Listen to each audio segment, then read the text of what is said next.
చాలా బ్రీఫ్గా ఈ సాయంకాల సమయంలో కొద్ది నిమిషాలు మనం దేవుని యొక్క వాక్యాన్ని ధ్యానం చేద్దాం. సంతోష్ ఈరోజు యొక్క ప్రత్యేకత ఏంటి అనేది తను పరిచయం చేశాడు. చాలా సంతోషం అనిపించింది. మరి సంతోష్ కూడా వాళ్ళ ఫాదర్ హృదయాన్ని తెలుసుకుని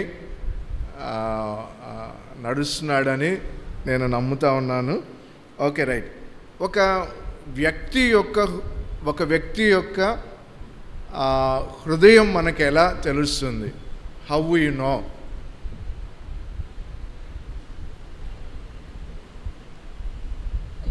ఒక వ్యక్తి యొక్క హృదయం మనకు ఎలా తెలుస్తుంది?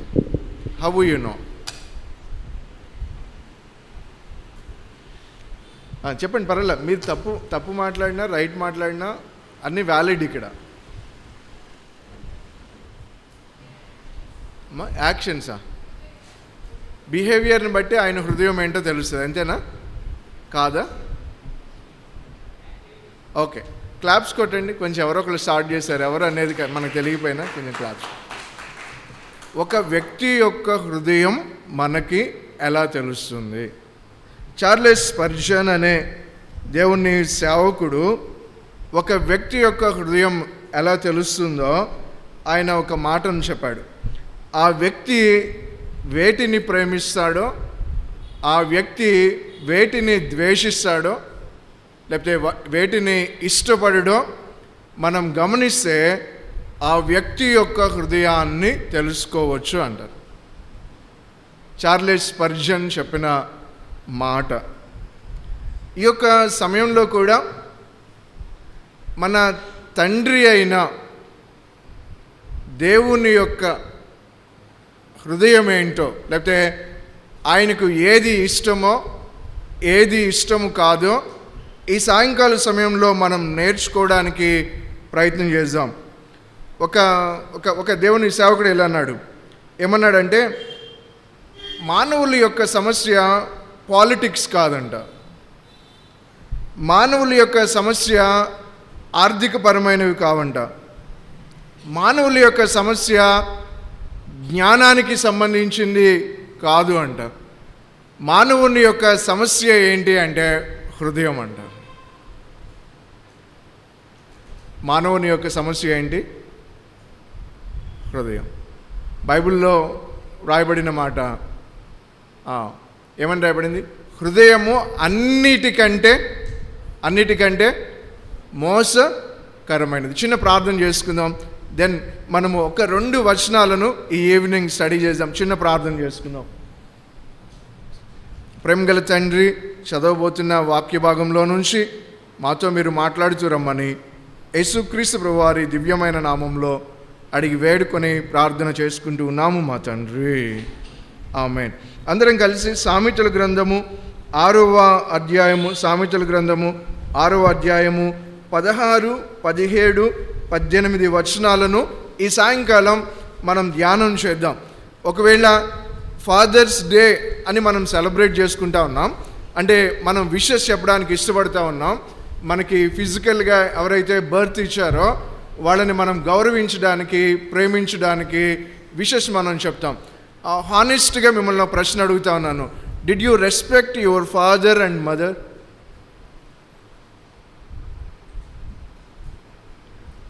నేను మిమ్మల్ని ఈ ప్రశ్న అడగడం ద్వారా మిమ్మల్ని డిస్కరేజ్ చేయాలని కాదు, మిమ్మల్ని ఎంకరేజ్ చేయాలి అని ఈ మాట అడుగుతా ఉన్నాను. ఒకవేళ మీరెవ్వరు ఇప్పుడు దాకా మీ ఫాదర్ దగ్గరికి వెళ్ళి విషెస్ చెప్పకపోతే, మదర్స్ డే రోజున మదర్ దగ్గరికి వెళ్ళి విషెస్ చెప్పకపోతే, ఒక్కసారి మీ ఫాదర్ దగ్గరికి వెళ్ళి డాడీ హ్యాపీ ఫాదర్స్ డే అని చెప్పండి. ఆయనకి ఏదో హృదయం తేలికైపోయినట్టు అనిపిస్తుంది. రైట్ అవునా కదా? ఎవరైనా చెప్పని వాళ్ళు ఉంటే కనుక దాన్ని మనం ప్రాక్టీస్ చేద్దాం. మంచి ప్రాక్టీసే కాబట్టి తప్పకుండా మనము ప్రాక్టీస్ చేయడానికి ఇష్టపడదాం. ఇక్కడ పరమ తండ్రి అయినా, లేకపోతే మన సృష్టికర్త అయినా, పరమ తండ్రి అయినా ఆయన యొక్క హృదయాన్ని గురించి వ్రాయబడిన కొన్ని విషయాలు ఇక్కడ ఉన్నాయి. ఆయన వేటిని ప్రేమిస్తాడో, ఆయన వేటిని ద్వేషిస్తాడో అనేది ఆయన యొక్క హృదయం గురించి ఇక్కడ కొన్ని మాటలు రాయబడ్డాయి. వాటిని మనం చూడడానికి ప్రయత్నం చేద్దాం. అందరం కలిసి 6వ అధ్యాయం అందరం కలిసి 16వ వచనాన్ని ఒకసారి చదువుదాం. ఏమని చదువుదాం? యెహోవాకు అసహ్యములైనవి 6 గలవు, 7 ఆయనకు హేయములు. నేను ఫస్ట్ ఈ వర్ష చదివినప్పుడు అనుకున్నాను, ఏంటి ఆయన మర్చిపోయి మళ్ళీ 7 ఉన్నాయి అని రాశారా అని అనుకున్నాను. మీకు ఎప్పుడైనా డౌట్ వచ్చిందా? ఈ వర్ష ఎప్పుడైనా చదివినప్పుడు, లేకపోతే ఇప్పుడు వింటా ఉన్నప్పుడు మరలా చదవండి ఒకసారి ఆ వర్షం చదవండి. 6వ అధ్యాయం ఎన్నో వచనం? 16వ వచనం. యెహోవాకు అసహ్యములైనవి 6 గలవు, 7 ఆయనకు. నేను ఫస్ట్ చదివినప్పుడు ఎలాగే అనుకున్నాను. ఏమనుకున్నానంటే ఆయన మర్చిపోయి కింద లైన్లో మరలా కవర్ చేసినట్టున్నారు అనుకున్నాం. మనం కూడా అప్పుడప్పుడు కవర్ చేస్తూ ఉంటాం కదా, అలాగే ఏమన్నా కవరింగ్ ఏమన్నా జరిగిందా ఇక్కడ అనుకున్నా ఫస్ట్ టైం ఈ వర్షం చదువుతున్నప్పుడు. ఇది కవరింగ్ కాదండి, వాళ్ళ యొక్క వ్రాసే విధానంలో ఉన్న ఒక భాగం ఇది. అర్థమైందా? యూదులు వాళ్ళు వ్రాసే విధానంలో ఉన్న ఒక భాగం. 7 అనేది సంపూర్ణతను సూచిస్తుంది కాబట్టి, కంప్లీట్నెస్గా వాళ్ళు ఎంచుకుంటారు కాబట్టి 6+1 అనే భాషలో దీన్ని చెప్పడం జరిగింది. ఈ వచనాన్ని ఎందుకు స్ట్రెస్ చేస్తున్నానంటే అక్కడ రైటర్ కన్ఫ్యూజన్ అవ్వలేదు, లేకపోతే ఈ వచనాన్ని రాసిన పరిశుద్ధాత్మ దేవుడు వ్రాసేవాళ్ళని ఏం కన్ఫ్యూజ్ చేయలేదు. చాలా కరెక్ట్గా ఉంది ఆ వచనం. ఏంటంటే వాళ్ళ యొక్క వ్రాసే విధానంలో నుంచి కంప్లీట్నెస్ అనేది చెప్పడానికి అలా ఉపయోగించబడ్డాయి. ఓకేనా? ఇక్కడ 7 సంగతులు చెప్పబడినట్లుగా మనం గమనించవచ్చు. చూడండి, అందరం కలిసి మనందరికీ కొంచెం ఉపయోగపడుతుందేమో అనుకుంటున్నాను నేను. అందరం కలిసి 6వ అధ్యాయము అందరం కలిసి 17వ వచనాన్ని చదువుకుందాం. అవేవనగా డిఫైన్ న్యూటన్ లా అన్న తర్వాత మనం కింద స్టార్ట్ చేస్తాం కదా, న్యూటన్ లా డిఫైన్ బై అని అలా స్టార్ట్ చేస్తాం కదా. ఇక్కడ కూడా అవేవనగా అనే దాన్ని డిఫైన్ చేస్తూ ఉన్నారు. సో నేను చాలా త్వరగా చెప్పడానికి ప్రయత్నం చేస్తాను. ఒక్కొక్క విషయం దగ్గర ఎక్కువసేపు ఆగం, కానీ కొంచెం త్వరగా ఈ 7 విషయాలు ఏంటి, దేవునికి అయిష్టమైన 7 విషయాలు ఏంటి, ఈ సాయంకాల సమయంలో తండ్రి యొక్క హృదయాన్ని, పరమ తండ్రి యొక్క హృదయాన్ని అర్థం చేసుకోవడానికి ప్రయత్నం చేస్తాం. నేను ఒక మాట చెప్తాను, దేవుణ్ణి నువ్వు అర్థం చేసుకుంటే నీ సంబంధాలు కూడా మారిపోతాయి, నీ మాటలు మారిపోతాయి, నీ యొక్క హెల్పింగ్ నేచర్ మారిపోతుంది, నీ యొక్క క్షమాపణ అనేది మారిపోతుంది. దేవుణ్ణి అర్థం చేసుకోకపోతే ఏది కూడా మారదు, మారినా అది పర్మనెంట్గా కూడా ఏది కూడా ఉండదు. టెంపరీ చేంజెస్ అవుతాయి అన్నమాట, టెంపరీ చేంజెస్ అవుతాయి. ఇక్కడ చెప్తూ ఉన్న 7 విషయాలను మనం ఒకసారి ప్రారంభం చేయడానికి ప్రయత్నం చేద్దాం. మొదటిది ఏమని రాయబడింది? అహంకార దృష్టి. మొదట ఇక్కడ ప్రౌడ్నెస్ గురించి మాట్లాడుతూ ఉంది. అంటే హృదయంలో అహంకారం ఉంటే దాని గురించి ఏమని రాస్తూ ఉన్నాడంటే అది మన దృష్టిలో కనిపిస్తుంది అనే భావాన్ని ఇక్కడ ఎక్స్ప్రెస్ చేస్తూ ఉన్నాడు. ఇంకొక మాట కూడా మనం అర్థం చేసుకోవడానికి, అహంకారము అనేది అర్థం చేసుకోవడానికి మనకి ప్రాణము, శరీరము, ఆత్మ ఉన్నాయి కదా. ప్రాణము, శరీరము, ఆత్మ. నేను ఆర్డర్ రివర్స్ చెప్పాను, శరీరం దగ్గర నుంచి వద్దాము. శరీరము, ప్రాణము, ఆత్మ ఉన్నాయి కదా. చార్లెస్ స్పర్జన్ అనే దేవుని సేవకుడు ఏమన్నాడంటే ప్రౌడ్నెస్ని డిఫైన్ చేయడానికి, గర్వాన్ని డిఫైన్ చేయడానికి నీ ఆత్మకి షర్ట్ని రివర్స్లో వేయడమే అంటాడు ఆయన. మీరు ఎప్పుడైనా షర్ట్ రివర్స్లో వేసుకుని బయటకు రండి, అంటారా? ఇంట్లో వాళ్ళు అంటారా? నేను అసలు ఒక బటన్ పొరపాటున పైకి కింద పెట్టాను అనుకో, డాడీ నీకేమైంది డాడీ అసలు అంటారా? మనకు తెలిసిన వాళ్ళు అంటారా? రైట్ అనే కదా. మన ఆత్మకి షర్ట్ని రివర్స్లో వేయటమే ప్రౌడ్నెస్ అనేది. అంటే ఆర్డర్లో లేదు. ఇంకొక దేవుని సేవకుడు గర్వాన్ని డిఫైన్ చేయడానికి ఏమంటాడంటే అది ఒక రూట్ సిన్, దాని మీద అన్నీ వచ్చేస్తాయి, that is the basic one అంటాడు. అంటే అది నీలో మిగిలిన వాటిని రావడానికి కారణమయ్యే ఒక ప్రాథమికమైనది అని చెప్తాం. సో ఆనెస్ట్లీగా మనం కలిసి ఆలోచన చేద్దాం. నేను దీంట్లో కూడా ఏమీ పెద్ద తెలిసిన వ్యక్తిని కాదు. మీరు ఎప్పుడైనా గర్వం వచ్చిందా? ఐ థింక్ ఇక్కడ ఉన్న వాళ్ళకి ఎవరికి రాలేదు అని నేను అనుకుంటాను. నాకైతే వచ్చింది. మీకు ఎవరికి రాలేదా? ఎప్పుడైనా వచ్చిందా? గర్వం ఎవరికైనా వచ్చిందా? వచ్చిందా రాలేదా? వచ్చిందా రాలేదా? అసలు గర్వాన్ని ఈ రోజును విడిచిపెడితే మరలా రేపు వచ్చేస్తుంది మన జీవితంలో. రైట్ అవునా కదా? రైట్ అవునా కదా? ఏదో ఒక దానిని బట్టి మన జీవితంలో ఏం చోటు చేసుకుంటుంది మన జీవితంలో? గర్వం కలిగి ఉండడానికి. గర్వానికి ఉండే 2 లక్షణాలు నేను మీకు జ్ఞాపకం చేయడానికి ప్రయత్నం చేశాను. ఒకటి, ఇతరులను తక్కువ చేసి చూడడం. ఇతరులను ఏం చేసి చూస్తాము? చెప్పండి, ఇతరులను ఏం చేసి చూస్తాము? ఒక పాప అమెరికా వెళ్ళిందండి. అమెరికా వెళ్ళిన తర్వాత ఒక స్టేట్మెంట్ ఇచ్చింది. ఇది చెప్పొచ్చో లేదో కానీ కొంచెం జాగ్రత్తగా. అమెరికాలో ఏ వర్క్ చేసినా రెస్పెక్ట్ ఒకేలాగా ఉంటుందంట. నువ్వు బాత్రూమ్ పని చేసినా రెస్పెక్ట్ ఉంటుందంట. నువ్వు సాఫ్ట్వేర్ జాబ్ చేసుకున్నా వర్క్ రెస్పెక్ట్ ఉంటుందంట. ఏం రెస్పెక్ట్ ఉంటుందంట? చెప్పండి, ఏం రెస్పెక్ట్ ఉంటుందంట? అంటే నువ్వు చేసే పనిని బట్టి నిన్ను ఎవరు డౌన్గా చూడరు. అర్థమవుతుందా? నువ్వు చేసే పనిని బట్టి.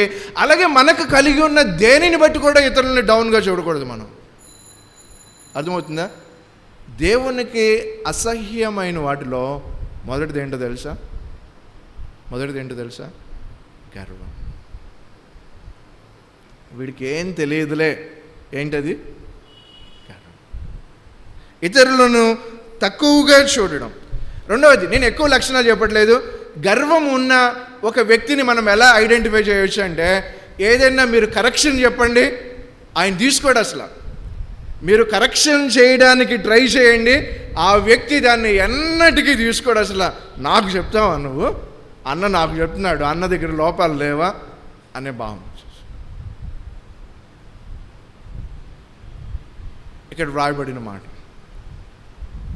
ఒకవేళ ఫాదర్స్ డే రోజున తండ్రి యొక్క హృదయాన్ని, దేవుని యొక్క హృదయాన్ని మనం అర్థం చేసుకోవడానికి ప్రయత్నం చేస్తే, దేవుడు గర్వాన్ని ఇష్టపడడు. దేవుడు, మీరు నమ్మరు, ఇక్కడ నిలవబడిన నాలో కూడా ఈ బ్యాటిల్ కాన్స్టెంట్గా ఉంటుంది. ఒకవేళ మీ దగ్గర ఎవరి దగ్గర లేదనుకోండి, అసలు మీరు చాలా చాలా మంచి వాళ్ళు, అసలు మీరు అంతా ఏంజల్సే. ఏంజల్స్లో కూడా స్పెషల్ ర్యాంకులు పెట్టాలి మీ అందరికీ. ఒకవేళ ఇది ఎక్కడ రాకపోతే కనుక. అర్థమవుతుందా? బ్యాటిల్ ఏదో ఒక చిన్నదాన్ని బట్టి, మనకు కలిగి ఉన్న ఏదో ఒక చిన్నదాన్ని బట్టి ఈ అతిశయం, ప్రౌడ్నెస్ మనల్ని రూల్ చేయడానికి ప్రయత్నం చేస్తుంది. యాకోబు రాసిన పత్రికలో రాయబడిన మాట ఏంటంటే, దేవుడు అహంకారులను ఎదురిస్తాడు, దీనులకు కృప చూపిస్తాడు. దేవుడు ఎవరిని ఎదురిస్తాడంట? చెప్పండి, ఎవరిని ఎదురిస్తాడంట? ఈ యొక్క సాయంకాల సమయంలో నేను ఈ విషయంలో నా జీవితం ఎలా ఉంది, యవనస్తుడిగా ఈ విషయంలో నా ప్రవర్తన ఎలా ఉంది, కరెక్షన్ తీసుకుంటున్నానా, ఇతరుల్ని తక్కువగా చూస్తానా? నాకు కొంతమంది అంటే చాలా ఇష్టం అండి. అంటే అందరంటే ఇష్టం కాదు అని అర్థం కాదు, కానీ ఎందుకనంటే వాళ్ళందరినీ ఈక్వల్గా చూస్తారు. వాళ్ళందరినీ ఎలా చూస్తారు? ఈక్వల్గా చూస్తారు. వాళ్ళకున్న దేన్ని బట్టో ఎక్కువగా చూడరు, దేన్ని బట్టో తక్కువగా చూడరు. బైబిల్లో ఒక ఎగ్జాంపుల్ ఏంటంటే, 2 వ్యక్తులు ప్రార్థన చేయడానికి వెళ్తే, ఒక ఆయనేమో సుంకరి, ఒక ఆయనేమో పరిసయుడు. ఆయన ఆత్మీయ జీవితంలో కొంచెం గొప్ప అనుకున్నాడు, ఈయనేమో పాపి అనుకుంటా ఉన్నాడు. అలా ఎవరిది వాళ్ళు ప్రార్థన చేసుకుంటే పర్వాలేదు. ప్రాబ్లం ఏంటి అంటే, ఇక్కడ అరే ఇతనికంటే నేను చాలా బెటర్ కదా అనుకున్నాడు. That is proudness. మొదటిది ఇక్కడ వ్రాయబడిన మాటను మనం చూస్తే, దేవుడు అహంకార దృష్టిని ఇష్టపడ్డాడు. రెండవ మాటలోనికి వచ్చాను. త్వరగా కొంచెం మనం వెళ్ళిపోదాం. నేను 15-20 మినిట్స్లోనే కంప్లీట్ చేయడానికి ప్రయత్నం చేస్తాను అందరం కలిసి. రెండవది ఏంటి చూడండి, అందరం కలిసి కల్లలాడు నాలుకయు. అంటే కల్లలాడు నాలుకయు అంటే ఈ తెలుగు మీకు అర్థమవుతుందా? కల్లలాడు నాలుకయు అంటే చెప్పండి, అర్థమైందన్నారుగా, చెప్పండి.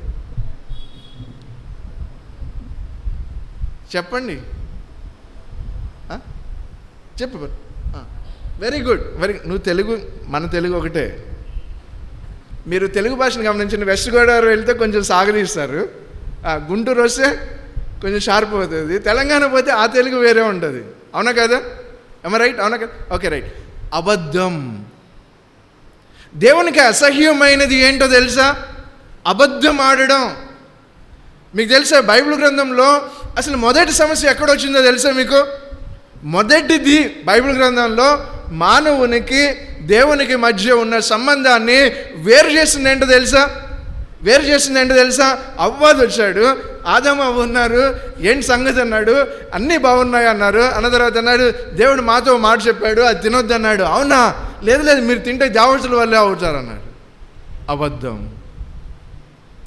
ఒకవేళ మన జీవితంలో ఫ్రీక్వెంట్గానో ఉద్దేశపూర్వకంగానో కొన్ని సమయాలలో వారానికి 3 రోజులు 4 రోజులు నేను 2 రోజులు అబద్ధం ఆడట్లేదు కదా, 4 రోజులు అబద్ధం, అలా కాదు. ఒకవేళ ఈ యాటిట్యూడ్కి ఎక్కడైనా మనం చోటిచ్చి ఉంటే అబద్ధానికి జనకుడు ఎవరు? అపవాది అనే మాట రాయబడి ఉంది. దేవుని బిడ్డలుగా మనం ఏం మాట్లాడాలి? సత్యాన్ని మాట్లాడాలి. ఏమండి, అబద్ధం మాట్లాడినప్పుడు ఏమవుతాయి? సంబంధాలు ఏమవుతాయి చెప్పండి? సంబంధాలు ఏమవుతాయి? సంబంధాలు బాగుంటాయా పాడైపోతాయా? బాగుంటాయా పాడైపోతాయా? పాడైపోతాయి.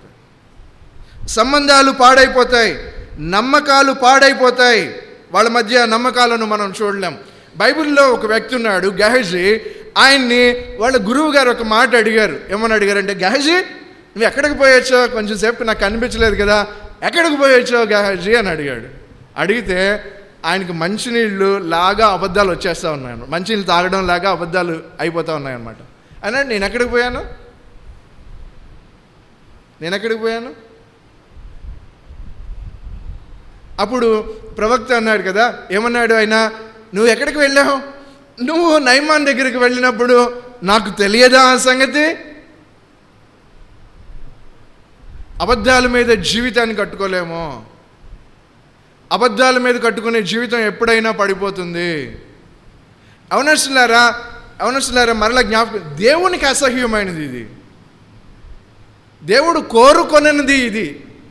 కాబట్టి దేవుడు ఇష్టపడేది ఏంటో నేను తెలుసుకోగలిగితే, వాటిలో నడవగలిగితే నా జీవితం అద్భుతంగా ఉంటుంది. నేను ఒకసారి ఎగ్జాంపుల్ కూడా చెప్పాను. ఒక అబ్బాయి అమెరికా వెళ్ళాడు, చాలా తప్పుడు సర్టిఫికేట్ పెట్టి అమెరికా వెళ్ళి యూనివర్సిటీలో ఉన్నాడు. యూనివర్సిటీలో ఒక అనౌన్స్మెంట్ చేశారు, స్కాలర్షిప్ వస్తుంది, ఎవరైతే తల్లిదండ్రులు చనిపోయారో వాళ్ళకి స్కాలర్షిప్ వస్తుందని చెప్పారు. అప్పుడు ఈ మాట విని అతను ఏం చేశాడు తెలుసా? భారతదేశంలో ఉన్న 2 పేరెంట్స్ని చంపేశాడు. ఆయన నిజంగా చంపలా, సర్టిఫికేట్లో చంపేశాడు. ఆయన ఎక్కడ చంపేశాడు? ఆ స్కాలర్షిప్ వచ్చేసింది. ఒకరోజు నా ఫేస్బుక్లో పెట్టుకున్న, అందమైన అబద్ధాల మీద వచ్చేటట్టు మంచి రైమింగ్ వర్డ్స్ పెట్టాడు. అందమైన అబద్ధాల మీద అందమైన జీవితాన్ని కట్టుకుంటున్నాను అన్నాడు. మొత్తానికి ఎలా తెలిసిందో యూనివర్సిటీ వాళ్ళకి తెలిసింది. పొరపాటున తెలిసిన తర్వాత స్కాలర్షిప్ పోయింది, స్టడీ పోయింది, అక్కడ ఉండడం పోయింది, తీసుకొచ్చి ఇండియాలో పడేశారు.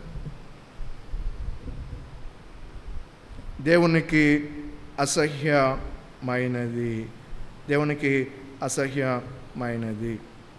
మూడవది చూద్దాం. అందరం కలిసి ఇక్కడ రాయబడిన మాటను చూడండి. 6వ అధ్యాయం. మొదటిది ఏంటి? ఒకసారి చెప్తారు. మొదటిది ఏంటి? అహంకారం. రెండవది ఏంటి? అబద్ధాలు. మూడవది ఏంటో చూడండి. ఇక్కడ రాయబడిన మాటను మనం జాగ్రత్తగా గమనిస్తే, ఇక్కడ రాయబడిన మాటను, నిరపరాధులను చంపు చేతులు. ఒకవేళ మనం ఎవరిని హత్య చేసి ఉండకపోవచ్చు, కానీ ఎదుట వ్యక్తిని గాయపరచడం కూడా హత్యతో సమానమే అని ఉంటుంది. అంటే ఎదుటి వ్యక్తిని ద్వేషించడం, ఎదుటి వ్యక్తి మీద చేదైన భావాన్ని కలిగి ఉండడం, అన్కంట్రోల్డ్ యాంగర్ని ఎక్స్ప్రెస్ చేయడం కూడా దేవుని దృష్టిలో సరి అయినది కాదు. బిటర్నెస్ ఫీలింగ్, చేదైన భావం,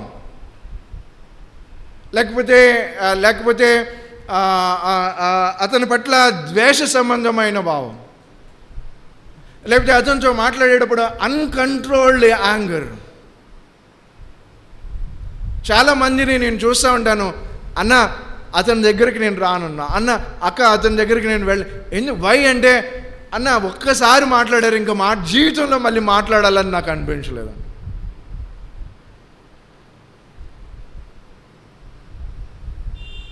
కేర్ఫుల్. నేను ఈ మధ్య సామెతల్లో ఒకరోజు కొంచెం డిస్టర్బ్డ్గా ఉండి ఒక అధ్యాయం అంతా చదువుదాం అనుకుని సామెతల గ్రంథంలో ఒక చాప్టర్ అంతా చదువుతున్నాను. ఒక మాట వచ్చిందండి, ఎంత చక్కటి మాట అంటే, దయగల మాటలు యెహోవాకు ఇష్టం అంట. ఏ మాటలు చెప్పండి? ఏ మాటలు? నన్ను కనపరుచుకునే మాటలు దేవునికి ఇష్టం కాదు. ఏ మాటలు దేవునికి ఇష్టమంట? దయగల మాటలు. ఎవరికి ఇష్టమంట చెప్పండి? ఎవరికి ఇష్టమంట? అప్పటి నుంచి ప్రాక్టీస్ చేయడం మొదలుపెట్టాను. నేను ఒక వ్యక్తితో మాట్లాడేటప్పుడు దయగలిగిన మాటలు, మేలుకరమైన మాటలు వస్తున్నాయా, అన్వాంటెడ్ థింగ్స్ నా మాటల్లో వస్తూ ఉన్నాయా? ఏవి వస్తూ ఉన్నాయి నా మాటల్లో? ప్రియమైన యవనస్తులారా, ఒకసారి ఆలోచన చేయడానికి ప్రయత్నం చేయండి. ఎదుటి వ్యక్తి పట్ల ద్వేషభావాన్ని కలిగి ఉన్నా, ఎదుటి వ్యక్తి పట్ల బిట్టర్నెస్ని మనం కలిగి ఉన్నా అది ఈ కోవకే వస్తుంది కదా. 4వది చూద్దాం. అందరం కలిసి సామెతల గ్రంథము 6వ అధ్యాయము దాని ప్రక్కన వ్రాయబడిన మాటను మనం చూడడానికి ప్రయత్నం చేద్దాం. ఏమని రాయబడింది? దుర్యోచనలు యోచించు హృదయము. దేవుడు ఇక్కడ దేని గురించి మాట్లాడుతూ ఉన్నాడు? హృదయాన్ని గురించి మాట్లాడుతూ ఉన్నాడు. అంటే చెడ్డ ఆలోచనలు, లేకపోతే మేలు చేసే ఆలోచనలు కాకుండా కీడు చేసే ఆలోచనలు. ఇంకా సింపుల్గా అర్థం అవడానికంటే, ఒక మనిషి నీ యొక్క క్రియలు మాత్రమే చూస్తాడు, దేవుడు మాత్రమే నీ హృదయాన్ని చూస్తాడు. అర్థమవుతుందండి?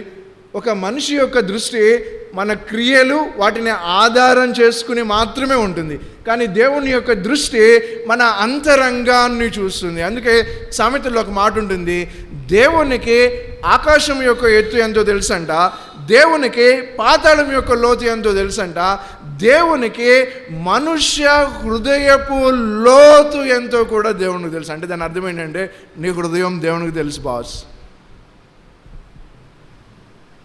ఏమి అక్కడ మనము హైడ్ చేయలేము అనే దాన్ని జ్ఞాపకం చేసుకోవాలి. దుర్యాలోచన, లేకపోతే దుర్యాలోచనలు యోచించే హృదయం, ఇతరుల్ని మోసం చేయడం, లేకపోతే మనలో మోసపూరితమైన ప్రవర్తనను కలిగి ఉండడం. ఈ యొక్క ఉదయకాల యవనస్తుల్లో చాలామంది సంబంధాల్లో చూడండి, చాలామంది రిలేషన్షిప్స్లో చూడండి, లేకపోతే ఈ రోజున ప్రేమ అని పిలువబడే వాటిలో మీరు చూడండి, ఎక్కడో మోసంతో కూడిన ఒక ట్రాప్ ఎక్కడో కనిపిస్తుంది. తర్వాత జీవితాలలో ఎక్కడో నష్టం కూడా మనకి కనిపించే సందర్భాలు మనము చూడడానికి అవకాశం ఉంది. కొంచెం ముందుకు రావడానికి ప్రయత్నం చేద్దాం. అందరం కలిసి కొంచెం మనం ముందుకు రావడానికి 6వ అధ్యాయము 18వ వచనం చదువుతున్నాం. దుర్యోచనలు యోచించు హృదయము. దాని తర్వాత కీడు చేయుటకు పరుగెత్తు పాదములు. అంటే ఇతడు చెడ్డ వాటిని చేయడానికి, లేకపోతే దేవునికి అయిష్టమైన వాటిని చేయడం సంతోషంగా ఎంచుకుంటాడు. అంటే ఇంకా సింపుల్గా చెప్పాలంటే, తన హృదయాన్ని కఠినం చేసుకున్నాడు, మంచి విషయాలను రిజెక్ట్ చేసే మనసులోనికి తీసుకుని రాబడ్డాడు. ఒకవేళ ఇక్కడ కూర్చున్న మనందరిలో కూడా ఈ మాటలు వింటూ ఉన్నప్పుడు ఒక ఆలోచన రావచ్చు, అన్న మనం ఇప్పుడు దగ్గరగా 5 చూసామన్నా, 5లో కూడా మెజారిటీ నా జీవితంలో ఉన్న, ఏంటి నా పరిస్థితి? ఇక్కడ దేవునికి అయిష్టమైనవి నా జీవితంలో ఆల్రెడీ ఉన్నాయన్నా, ఏంటి నా పరిస్థితి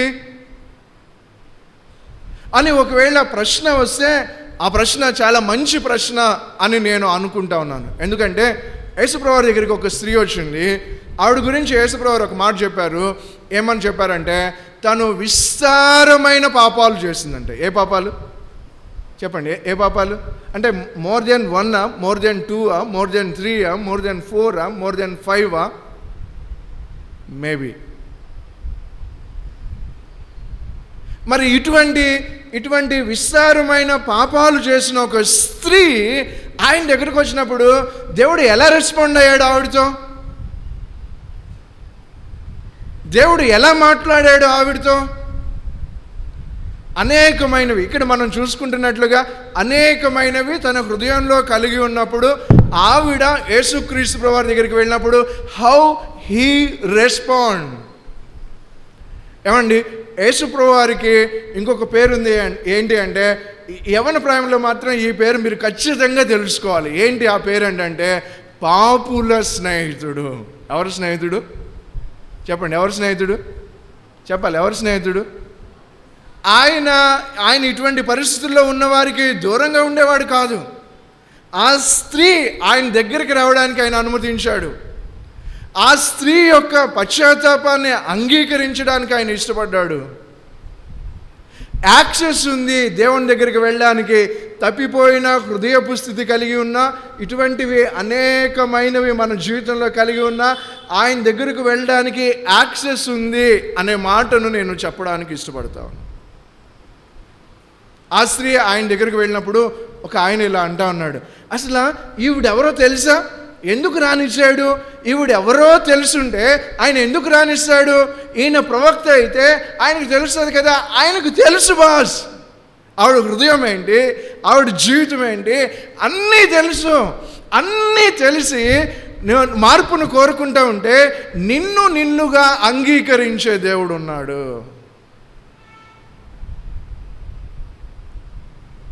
నిన్నుగా అంగీకరించే దేవుడు ఉన్నాడు.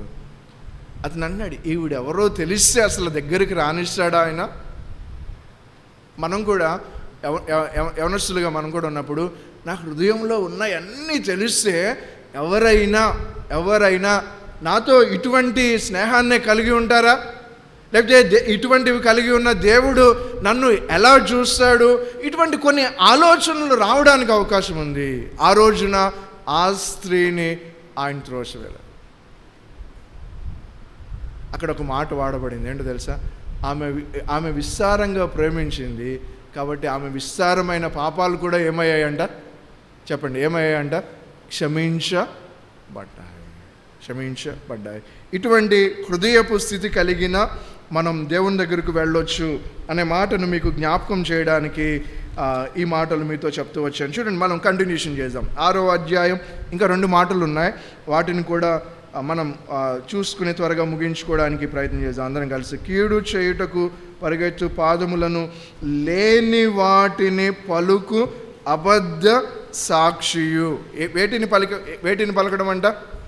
లేని వాటిని పలకడం. It's just like A gossip.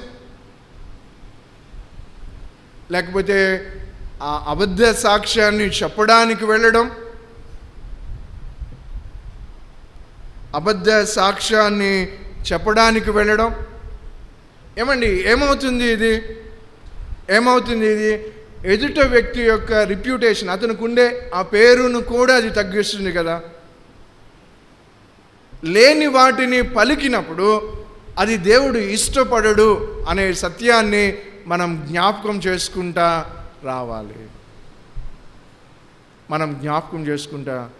రావాలి.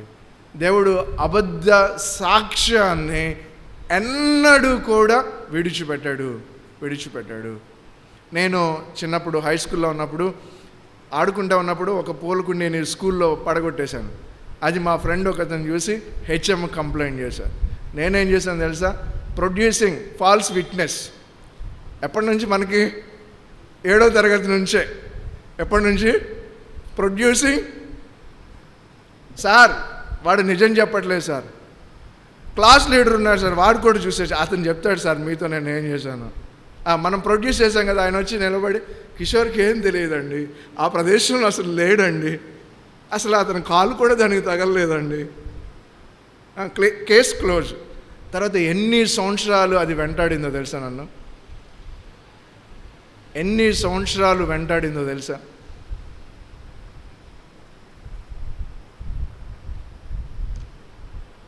చాలాసార్లు అది ప్రభు దగ్గర ఒప్పుకునే సరి చేసుకునేటందుకు. అబద్ధ సాక్ష్యాన్ని కూడా దేవుడు ఇష్టపడడు అనే మాటను చూస్తున్నాం. చివరిది చదువుకుని మనం ప్రార్థన చేసుకుందాం అందరం కలిసి. 6వ అధ్యాయము అందరం కలిసి మనం ప్రార్థన చేసుకుందాం. చదువుకుని ప్రార్థన. అన్నదమ్ములలో ఏం పుట్టించేవాళ్ళు? జగడమును పుట్టించేవాడు. యూనిటీని బ్రేక్ చేయడం. ఏమండి, బైబిల్లో ఒక ఎగ్జాంపుల్ ఉంది. యోసేపు ఉన్నాడు, అన్నదమ్ములు ఉన్నారు. వాళ్ళు అనుకున్నారు వాడిని చంపేద్దాం, వాడిని గుంటలో వేసేద్దాం కదా, అనుకున్నారు కదా.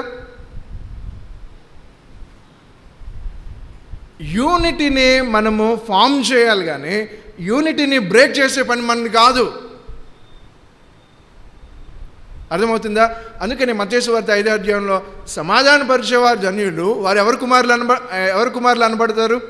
చెప్పండి, ఎవరి కుమారులు అనబడతారు? దేవుని కుమారులు అనబడతారు. యూనిటీని బ్రేక్ చేసే ఏ ప్రయత్నాన్ని కూడా దేవుడు మార్చదు. కుటుంబ సంబంధాలలో మరీ ముఖ్యంగా ప్రియమైన యవనస్తులారా, వీటిని ఒకసారి, నా దేవుని హృదయం ఏంటి, పరమ తండ్రి అయిన ఆయన యొక్క హృదయం ఏంటి, ఆ లక్షణాలలో నేను వేటిని కలిగి ఉన్నాను, వేటి విషయాలలో నేను తప్పిపోయిన విషయాలలో నేను ఏమి చేయగలగాలి. ఒకవేళ ఇక్కడ కూర్చున్న వారిలో ఇంకొక చిన్న ఎగ్జాంపుల్ కూడా చెప్పి నేను క్లోజ్ చేస్తాను. ఇక్కడ కూర్చున్న వారిలో ఎవరైనా నేను ఈ విషయాన్ని తప్పిపోయాను అంటే అలా మీరు గ్రహించడం కూడా దేవుని యొక్క కృపను బట్టే. నేను తప్పిపోయిన స్థితిలో ఉన్నా, నేను వెనకబడిపోయిన స్థితిలో ఉన్నా, నేను దేవునికి దూరంగా ఉన్నా, లేకపోతే నా హృదయంలో గిల్టీనెస్ ఉంది, లేదు నేను ఫలానా హ్యాబిట్కి ఎడిక్ట్ అయిపోయా, బానిసగా ఉన్నాను, గిల్టీనెస్ రూల్ చేస్తూ ఉంది, దేవునికి దూరం అయిపోయాను, అలా గ్రహించడం కూడా దేవుని కార్యమే. అలా గ్రహించిన ఒక వ్యక్తి బైబిల్లో ఉన్నాడండి. అలా గ్రహించిన ఒక వ్యక్తి, అరే నేను తప్పు చేశాను, నేను దూరంగా వెళ్ళిపోయాను, నాకు ఇంకా నిరీక్షణ లేదు, నన్ను గిల్టీనెస్ ఏలుబడి చేస్తూ ఉంది, నేను స్లేవ్గా అయిపోయాను అనుకున్న ఒక వ్యక్తి బైబిల్లో ఉన్నాడు. ఆయన ఒక రోజున అలా అనుకుని తన తండ్రి దగ్గరికి వెళ్ళాడంట. ఎవరి దగ్గరికి వెళ్ళాడంట చెప్పండి? ఎవరి దగ్గరికి వెళ్ళాడంట?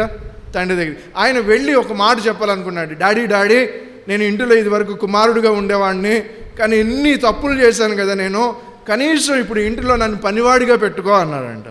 ఎలా పెట్టుకోమన్నారంట? చెప్పాలి, ఎలా పెట్టుకోమన్నారంట? పనివాడిగా పెట్టు. అసలు ఆ కుమారుడు అలా వస్తూ ఉంటే వాళ్ళ తండ్రి వెళ్ళి అతన్ని కౌగులించుకున్నాడంట. ప్రియమైన యవనస్తులారా, నేను ఈ సాయంకాల సమయంలో ఒకవేళ ఈ విషయాలలో మనం దేవునికి దూరంగా ఎక్కడికి వెళ్ళిపోయామో, లేకపోతే ఏదైనా బానిసత్వం ఉందేమో, ఏదైనా గిల్టీనెస్ ఉందేమో, సరిచేసుకోవాలని ఎప్పటి నుంచో ఎదురు చూస్తూ ఉన్నావేమో, దేవుడు నీతో మాట్లాడుతూ నీకు ఇచ్చే అవకాశం ఏంటో తెలుసా? ఇలా ఒకవేళ నువ్వు ఒప్పుకోగలిగితే నీకోసం 2 చేతులు చాపి నిన్ను ఆహ్వానించే దేవుడు ఉన్నాడు. ఒకవేళ దేవుడిని అంగీకరించిన తర్వాత దూరం వెళ్ళిపోయావా, దేవుడు మరలా నిన్ను పిలుస్తూ ఉన్నాడు. అసలు దేవునికి నీ హృదయం ఇవ్వలేదా? దేవుడు మొదటిసారి రా, నీ పాపాలు కడిగి వేస్తాను అని దేవుని యొక్క వాక్య భాగంలో వ్రాయబడిన మాటను మనం జ్ఞాపకం చేసుకో.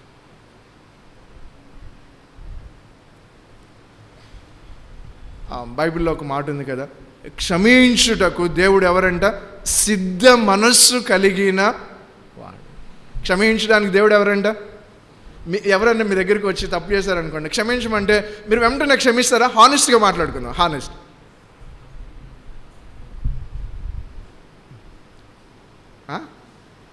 సారీ అన్నారు అనుకోండి, మనం ఏంట మళ్ళీ రెండోసారి వినపడాలి కదా మనకి. ఏ మాట వినిపించాలి మనకి?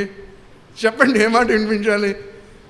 ఏమండి, అసలు దేవుడు అలా మనతో చేస్తే అసలు ఎక్కడ ఉంటాం మనం? ఎక్కడ ఉంటాం మనం చెప్పండి? ఎంత అద్భుతమైన మాట అండి. క్షమించుటకు సిద్ధ మనస్సు కలిగిన దేవుడు. ఆయన దగ్గరకు వస్తే ఆయన మన జీవితాన్ని కడతాడు కదా.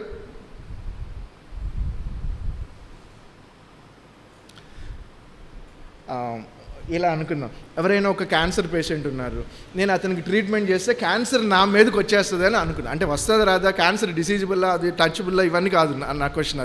అది కాదు. అలా జస్ట్ ఇమాజిన్ చేద్దాం, ఆయన క్యాన్సర్ ఉంది అన్న, నన్ను క్యాన్సర్ పేషెంట్ చేసామని అనుకోకు. నేను ట్రీట్మెంట్ చేస్తున్నాను, నాకు వచ్చేసిందని తెలిస్తే నేను వెళ్తాను ఆయన దగ్గరికి. మీరు ఆన్సర్ చేయండి, వెళ్తారా వెళ్ళరా? వెళ్తారా వెళ్ళరా? టైం అయిపోయిందన్నా. వెళ్తారా వెళ్ళరా? సాక్షి చెప్పు, వెళ్తావా వెళ్ళవా? వెళ్ళవా అని జాగ్రత్త. బైబిల్లో ఏమని రాయబడింది తెలుసా? పాపమెరుగని ఆయన మన కోసం పాపముగా చేయబడ్డాడు. పాపం సమస్య ఎవరిది చెప్పండి? సమస్య ఎవరిది? సమస్య నీది నాది. అర్థమవుతుందా? సమస్య ఏమో నీది నాది. ఆయన పరిశుద్ధుడు, పాపం లేనివాడు. మన పాపం పరిహరించడానికి ఆయన పాపముగా చేయబడ్డానికి ఇష్టపడ్డాడు.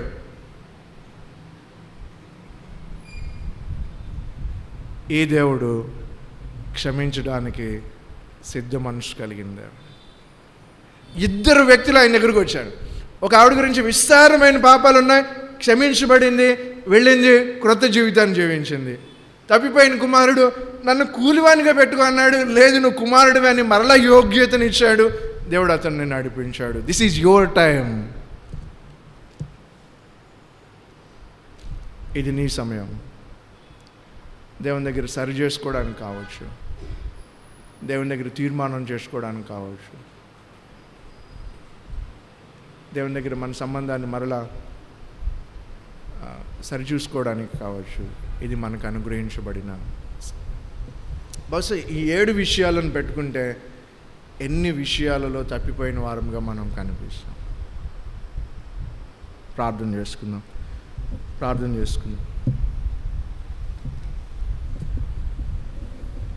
ప్రేమ కలిగిన మా ప్రియ పరలోకపు తండ్రి, ఈ సాయంకాల సమయంలో ఈ జీవితాన్ని కలిగి ఉండడానికి బాహ్య సంబంధమైన తల్లిదండ్రులను మీరు మాకు అనుగ్రహించారు.